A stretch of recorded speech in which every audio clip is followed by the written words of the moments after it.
Hi hi Anitha. Hey Prabhu, ఏంటి పెళ్ళైన విషయం ఇన్స్టాలో చూడాల్సిందేనా? చెప్తే మేం కూడా వచ్చేవాళ్ళం కదా, మర్చిపోయావా? ఏదో అలా అనుకోకుండా జరిగిపోయింది. తన నా వైఫ్ సుందరి. హా, చూశాను, ఫొటోస్ లో చాలా బాగుంది. తనకి లొకాలిటీ కొత్త, భయపడుతుంది తను. ఏమనుకోకుండా కంపెనీ ఇస్తావా? Yeah, no problem. అమ్మయ్యా, thank you Anitha. Hey, it's okay. Yogi లేడా? యోగి స్నానంకి వెళ్ళాడు. ఓకే, సరే, ఈవినింగ్ తొందరగా వచ్చేస్తాను. భయపడకు, జాగ్రత్త. రా సుందరి. సుందరి, ఇది కూడా మీ ఇల్లే అనుకుని ఫ్రీగా ఉండు. దా కూర్చో. ఏం తీసుకుంటావు? Tea, coffee, juice? ఏం చూస్తుంది? సుందరి, సుందరి, ఏంటలా చూస్తున్నావు? ఏమొద్దండి. ఓకే, ఆఫీస్కి ఒక మెయిల్ పెట్టేసి వస్తాను, నువ్వు కూర్చో.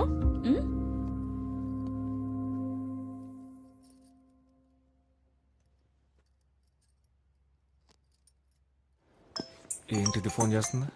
హలో, చెప్పే. హేరా, ఎలా అయింది ఫస్ట్ నైట్? ఇదేమన్నా సినిమానా? ఎలా ఉందో చెప్పడానికి. సినిమానే కదరా, నాకైతే 3 షోలు. ఏయ్, అసలు నువ్వు అమ్మాయివేనా? ఒక అబ్బాయి అయిన ఫ్రెండ్తో ఇలాంటి మాట్లాడేది? రేయ్, ఫ్రెండ్ అంటే అబ్బాయి అయినా అమ్మాయి అయినా ఒకటే. ఏడ్చినట్టుంది. సర్లే చెప్పు, ఎన్ని షోలు పడ్డాయి? పడ్డాయే 2 షోలు పడ్డాయి. సర్లే, ఉంటా, బాయ్. పెళ్ళైన ప్రతి అబ్బాయి ఫస్ట్ అబద్ధం ఇక్కడి నుంచే మొదలు పెడతాడేమో.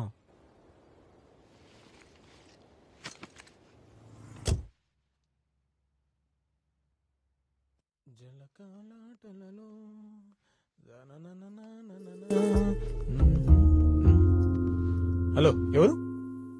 అనిత, అనిత. వస్తున్నా. ఏయ్, ఏంటా ఎక్స్పోజింగ్? లోపలికెళ్ళు. నా సంగతి సరే గాని తనెవరు? తను మన ప్రభు వైఫ్ సుందరి. ఫేస్బుక్ లో చూసాను, చాలా అందంగా ఉంది. హే సుందరి, యూ సో బ్యూటిఫుల్. ఇచ్చిన కాంప్లిమెంట్ చాలు, డ్రెస్ వేసుకో. ఇంట్లో ఇలా కాకుండా ఎలా ఉంటారు? ఏంటో మీ ఆడోళ్ళు. నేను సుందరి ఇంట్లో ఉంటాను, కీస్ ఇచ్చేసెళ్ళు. సరే సరే. సుందరి, పద మనం మీ ఇంటికి వెళ్దాం, దా.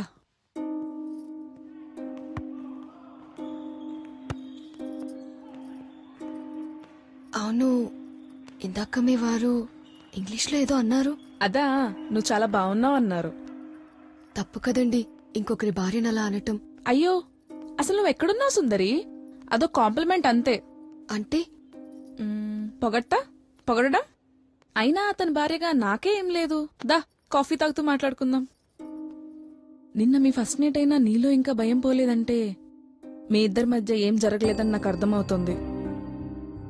సుందరి, పెళ్లి తర్వాత వెంటనే ఫస్ట్ నైట్ ఎందుకు పెడతారో తెలుసా? ఏమో తెలియదు. ఆడదానికి శీలం చాలా ఇంపార్టెంట్. అది భర్తకిచ్చేసిన తర్వాత తనే అంతా అన్న విషయం మనకు అర్థమవుతుంది. అప్పుడు మన తల్లి, తండ్రి, చెల్లి, తమ్ముడు, చుట్టాలు, ఇలా ఎంతమంది ఉంటే అంతమంది మనకు దూరం అయిపోతారు. వీళ్ళందరినీ మనం ఒక్కళ్ళోనే చూసుకోగలం, అదే భర్త. మీ మధ్య అది జరిగినంత వరకు నీ భర్తను ఎప్పటికలా చూడలేవు. నీ భయం ఎప్పటికీ పోదు. ఆలోచించుకో.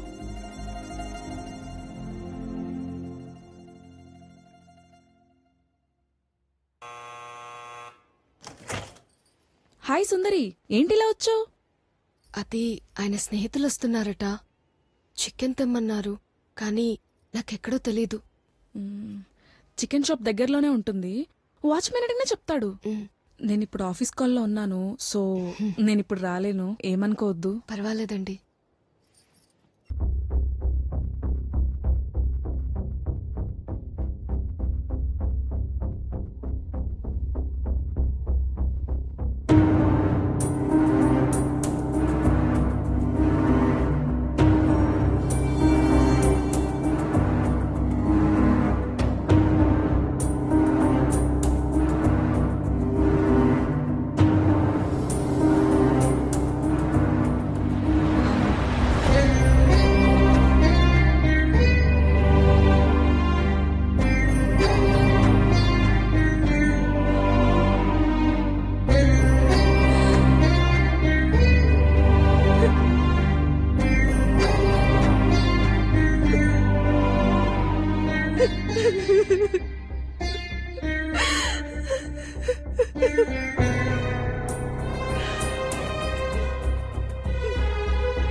జరిగింది?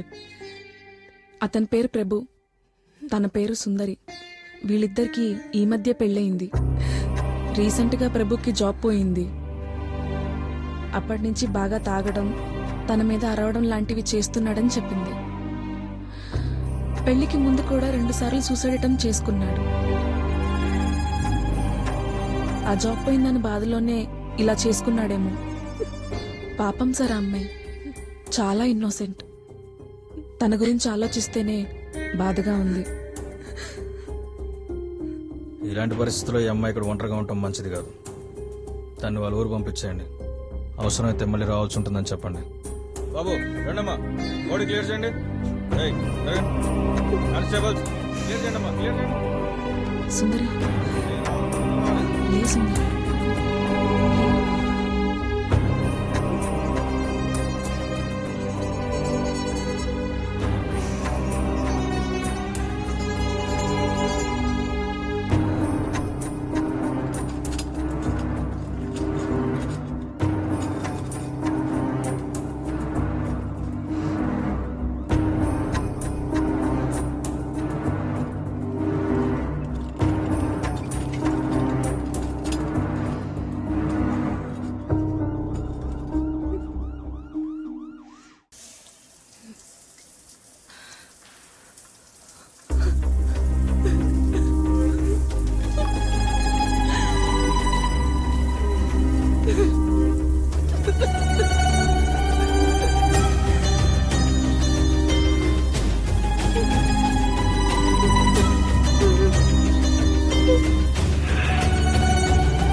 సుందరి సుందరి,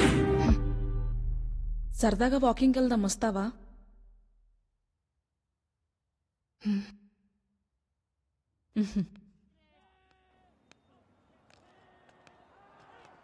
ఏంటి డల్గా ఉన్నావు? ఆయనకు ఉద్యోగం పోయిందండి. అయ్యో, అదేంటి, ఎందుకలా? ఏమో తెలీదు. రోజూ తాగుతున్నారు, అడిగితే అరుస్తున్నారు. ఏం చెయ్యాలో అర్థం కావట్లేదు. జాగ్రత్త సుందరి, తను చాలా సెన్సిటివ్. మీ పెళ్లికి ముందు కూడా ఒక 2 టైమ్స్ సూసైడ్ అటెంప్ట్ చేసుకున్నాడు. టైంకి మేమున్నాం కాబట్టి వెంటనే హాస్పిటల్కి తీసుకెళ్ళాం. రా సుందరి.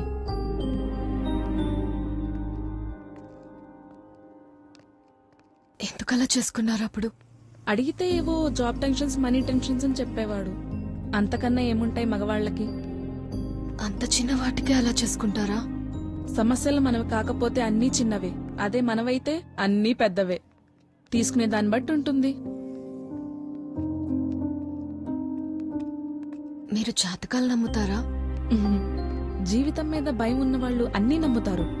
అది లేని వాళ్ళు దేన్నీ నమ్మరు.